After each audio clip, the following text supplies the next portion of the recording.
పీడీఎస్పీఎం స్వాహా కేసులో డబ్బులు కట్టి బయటపడేందుకు మాజీ మంత్రి పేర్ని నాని వేసిన ఎత్తులు ఫలించేలా లేవు.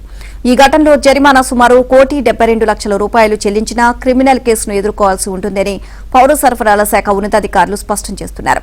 కృష్ణా జిల్లా మచిలీపట్నం మండలం పొట్లపాలెంలో పేర్ని నాని సతీమణి జేసుదా పేరిట ఉన్న గోదాముల్లో రేషన్ బియ్యం మాయమైంది. ఈ ఏడాది మార్చి ఏప్రిల్లో సుమారు 187 టన్నుల పీడీఎస్ బియ్యం అక్రమంగా తరలించినట్లు ఇటీవల వెలుగులోకి వచ్చింది.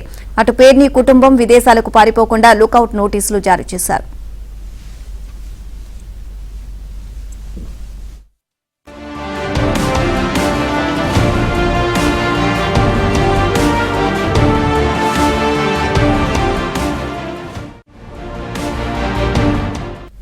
టీడీపీ ప్రభుత్వం ఏర్పడిన తర్వాత కూడా చాలా కాలం పాటు పేర్ని నానికి అనుకూలమైన అధికారులే పౌర సరఫరాల శాఖలు ఉండడంతో ఈ ఘటన వెలుగులోకి రాలేదు.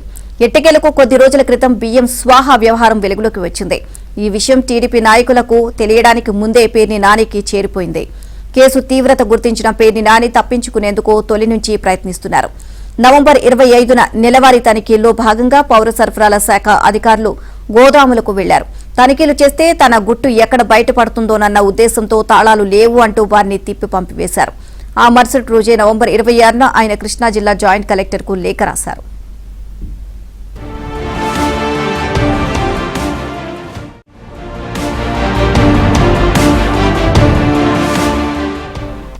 తన గోదాములో వేబ్రిడ్జిలో లోపాల కారణంగా బియ్యం స్టోరేజ్ వచ్చినట్లు తెలిసింది అని, ఎంత మొత్తంలో తక్కువ వస్తే ఆ మేరకు నగదు చెల్లిస్తాను అంటూ లేఖ రాశారు. ఈ లేఖతో అప్రమత్తమైన అధికారులు జిల్లాలోని బఫర్ గోదాముల్లో తనిఖీలు చేసి నివేదికలు ఇవ్వాలి అని కింది స్థాయి అధికారులను ఆదేశించారు.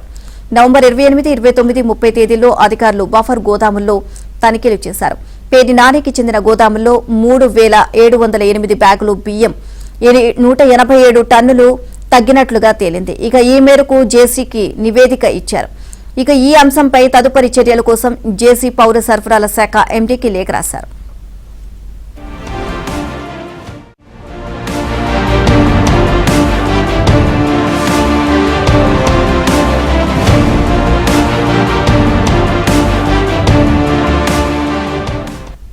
తగ్గిన బియ్యం ధరకు రెట్టింపు అంటే సుమారు ₹1,70,00,000 జరిమానాగా కట్టించుకుని క్రిమినల్ కేసును నమోదు చేయాలని జేసీకి సూచించారు.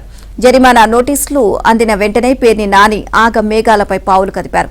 తన సతీమణిపై క్రిమినల్ కేసు నమోదైతే ఆమెను అరెస్ట్ చేస్తారు అని ఊహించి ముందస్తు బెయిల్ కోసం కోర్టును ఆశ్రయించడంతో పాటు జరిమానా సొమ్మును చెల్లించేవారు.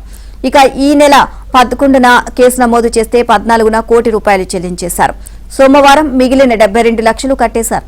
సోమవారం రోజే జిల్లా కోర్టులో పేర్ని జేసుదా ముందస్తు బెయిల్ పిటిషన్పై వాదనలు ఉండడంతో ఆ రోజుకు మొత్తం జరిమానా చెల్లించేస్తే కోర్టు నుంచి ఊరట పొందవచ్చు అన్న ఆలోచనతో పేర్ని నాని పావులు కదిపారు.